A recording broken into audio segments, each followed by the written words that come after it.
I drive a 2003 Buick Century. Tan. The kind of color that happens when beige gives up on itself.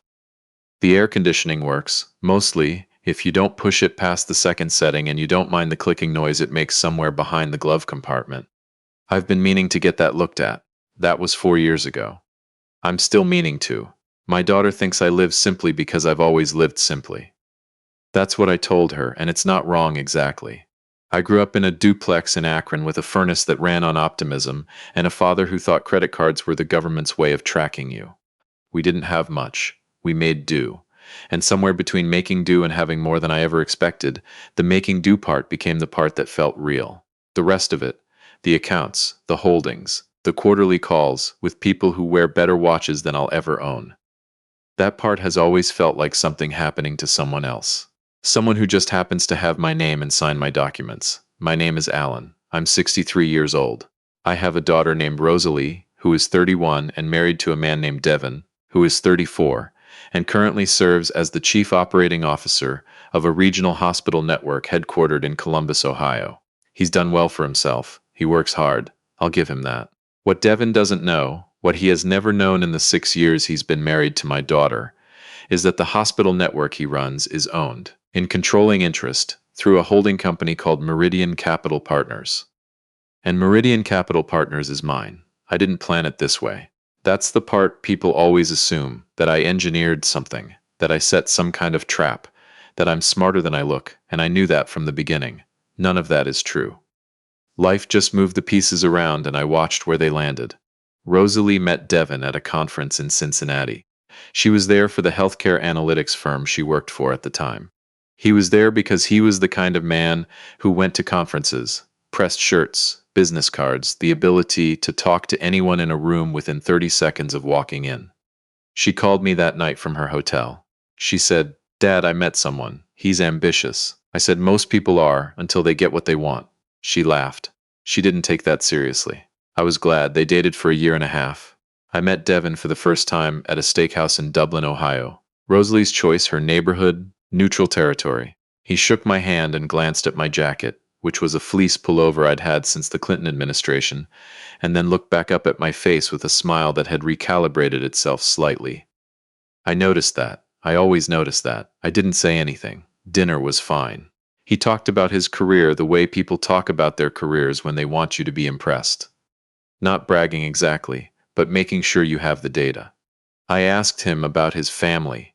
He said his parents lived in Westerville, that his father had been in commercial real estate. He asked me what I did. I told him I was semi-retired, that I'd been in logistics. He nodded the way people nod when they've stopped listening. We split the check, which he didn't push back on, and I drove home in the Buick. I told Rosalie I thought he was fine. She asked me what I really thought. I said, "I think you already know what you're going to do, so my opinion is mostly decorative." She said that was a terrible thing to say. I said, "Your mother used to say the same thing, and she was usually right." My wife passed 11 years ago. Lung cancer, never smoked a day in her life, 'cause the universe has a sense of humor that I've never found particularly funny. Her name was Iris. She was the one who understood the business side of things, who sat with the lawyers and the accountants, and knew exactly what we had and how it was structured and why. I understood it too, eventually, but Iris was the one who made it feel like something we'd built together, rather than something that had just accumulated. After she passed, I let the lawyers and the accountants keep doing what they were doing, and I went back to the garden and the Buick and the fleece pullover, and that was that. The holding company had interests in several industries by the time Devin came into the picture. Commercial real estate, which Iris had pushed us into in the late 90s. A small chain of urgent care clinics, which we'd acquired almost by accident when a business partner defaulted on a loan. And then Meridian, which had grown out of a joint venture with a hospital group in 2009 and had eventually become the parent entity for what was now a network of 3 regional hospitals and 2 surgical centers across central Ohio. The flagship property was Clover Ridge Medical Center in Columbus. Devin became its COO 4 years ago. He had earned the job. I'd checked. The board liked him. The staff liked him. He was good at what he did. I never said anything. I'm not entirely sure I can explain why even now. Part of it was that it wasn't relevant. He was doing the work, the work was going well, and my owning the parent company of his employer wasn't information that changed any of that. Part of it was that I'd watched what happened to people when they found out a family member had money. The way it shifted things, subtly at first, then not so subtly. I'd seen it with cousins, with old friends. The math changed. The way they looked at you changed. I didn't want that for Rosalie, and I didn't want to find out what Devin was made of by accident, when it didn't matter. I wanted to know when it did. I found out on a Thursday evening in March. Rosalie called me around 7. She said she'd talked to Devin's mother that afternoon, that they'd had lunch, that there was something they wanted to discuss with the family, and would I please come to dinner on Saturday. I asked what kind of something. She said she wasn't sure exactly, that Devin's parents had a proposal of some kind, related to a business venture Devin had been planning, and that they thought it would be good to talk about it together as a family. I said sure. I didn't think much of it. I watched the rest of the news and went to bed. Saturday came. I put on a clean pair of khakis and a blue button-down I'd owned for approximately one geological era, and drove the Buick out to Westerville, where Devin's parents lived in a house that announced itself from the end of the driveway. Stone facade, 3-car garage, the kind of landscaping that requires a crew. I parked the Buick between a Lexus SUV and a Mercedes sedan and sat there for a minute. The AC clicked. The door was opened by Devin's father, a man named Kurt, who was wide across the shoulders and wore the smile of a man who has sold things his whole life and forgotten how to stop. He shook my hand with both of his and said something about being so glad I could make it. Devin's mother was right behind him. Her name was Phyllis, and she looked at my car through the sidelight window for just a fraction of a second before she looked at me and said how lovely the evening was. Rosalie was already inside. She hugged me and whispered, "You look fine, Dad," which I took to mean she'd told them I dressed this way and was trying to preemptively smooth something over. I appreciated the instinct. I didn't tell her I'd noticed. We sat in the dining room, which had a table that could seat 12 and was set for 5. There was a caterer. I don't mean someone had brought food over. I mean there was a woman in a black shirt refilling water glasses and a spread that included things with small labels on little cards. I had the salmon. It was good. For the first hour, it was exactly what dinner with people you don't know very well is.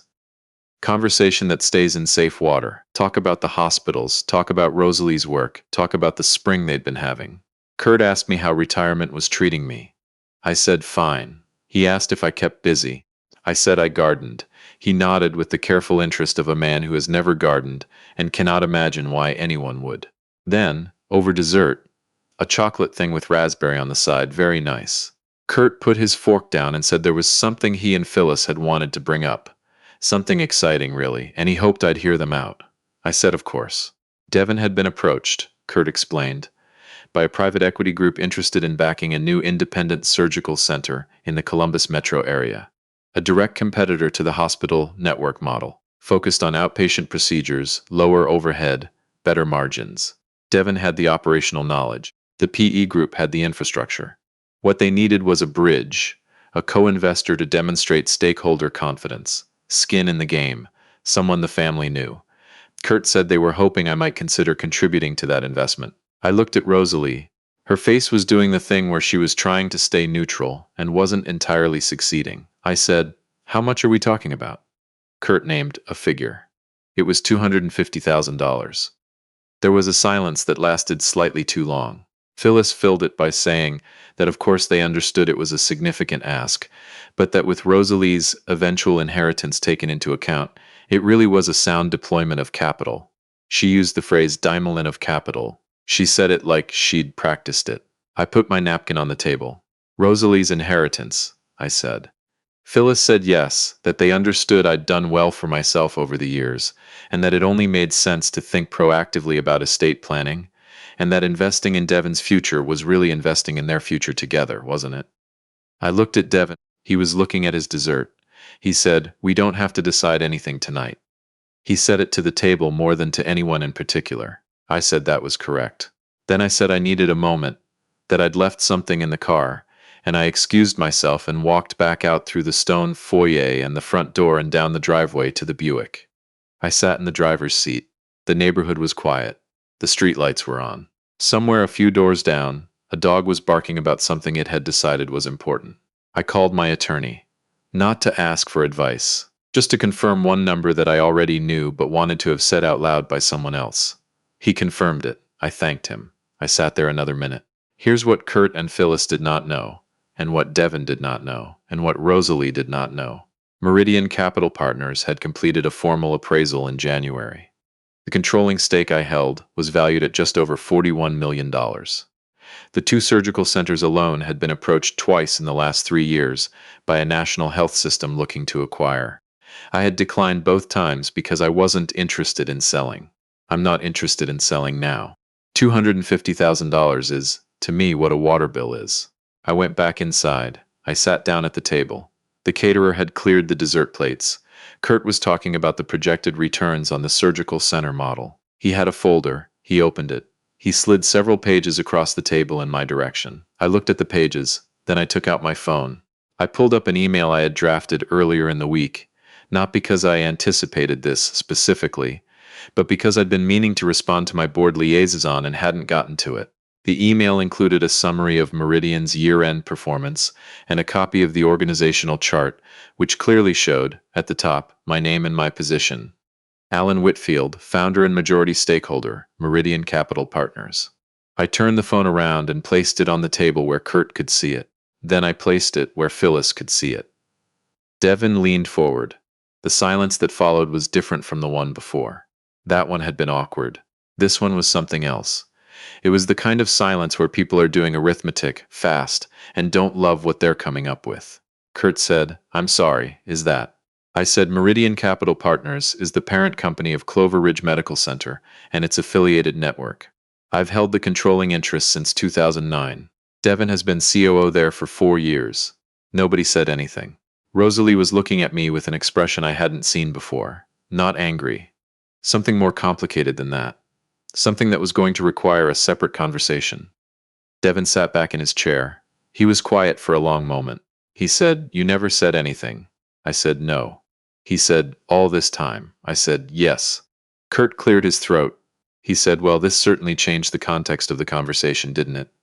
He laughed once, a short sound that didn't have a lot of conviction in it. He said that, of course, if I had resources of that nature, then the investment wasn't really necessary, was it? Not in the way they'd framed it, and certainly they weren't suggesting. I said, "Kurt." He stopped. I said, "I don't make investment decisions at dinner parties." Another silence. I said I was grateful for the meal, and that the salmon had been excellent, and that I thought we should probably call it an evening. I said I'd be in touch with Devin directly, through the appropriate channels, about anything business-related going forward. I picked up the pages from the folder and set them back on Kurt's side of the table, neatly. Then I shook Kurt's hand. I shook Phyllis's hand. I hugged my daughter, who was very still and didn't say anything, into my shoulder. I nodded at Devin. I walked back out through the stone foyer and down the driveway to the Buick. The AC clicked all the way home. The conversation with Rosalie happened 2 days later. She came over on Monday morning, and I made coffee, and we sat at the kitchen table, where we'd sat 1,000 times before, over school projects and report cards, and the weeks after her mother died, and the morning she told me she was going to marry Devin. She asked me why I never told her. I thought about that for a moment. I said, "Because I wanted you to live your life. Not mine." She said that didn't make sense. She said she had a right to know. I said, "Know what, specifically? That I had money? You knew I wasn't struggling." She said, $41 million isn't just not struggling, Dad. I said, "No, it's not." I got up and poured more coffee. "Your mother and I talked about this a long time ago, about what it does to people when they know what's coming, how it changes the way they build their own life. We'd both seen it. We didn't want that for you." She was quiet. I said, "You built everything you have yourself, your career, your home, your judgment. I watched you do it. I never once helped you get a job or pulled a string or smoothed a path. And you did fine.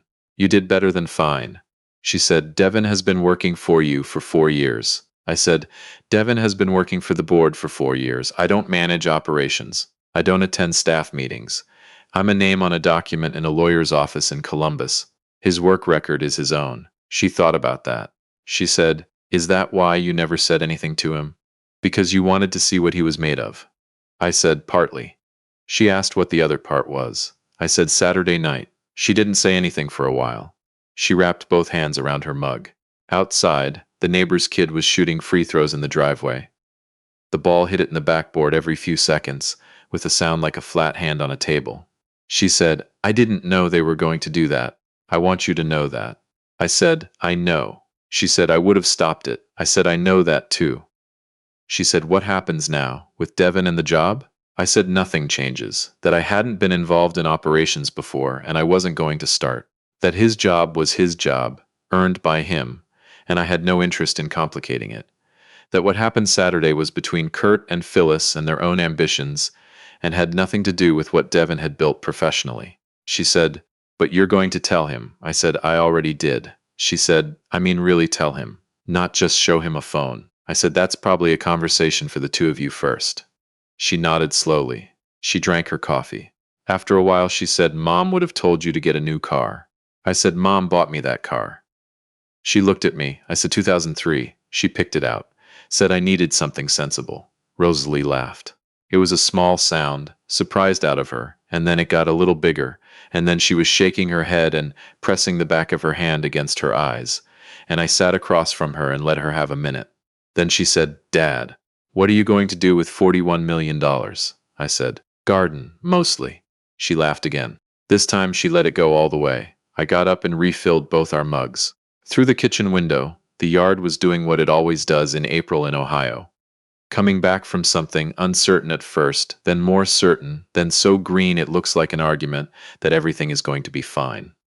I sat back down. She reached across the table and put her hand on mine, and I let her. Then she looked up at me and asked the question I knew had been there since Saturday night, since probably the drive over this morning, since maybe the whole 6 years of her marriage to a man who worked for a company that turned out to be mine. She said, Dad, did you ever think it would go this way? I thought about Iris. I thought about the duplex in Akron. I thought about a folder of documents on a dining room table in Westerville, and a dog barking about something it had decided was important, and the AC in a 22-year-old Buick clicking all the way down a quiet street in the dark. I said. She squeezed my hand. I squeezed back.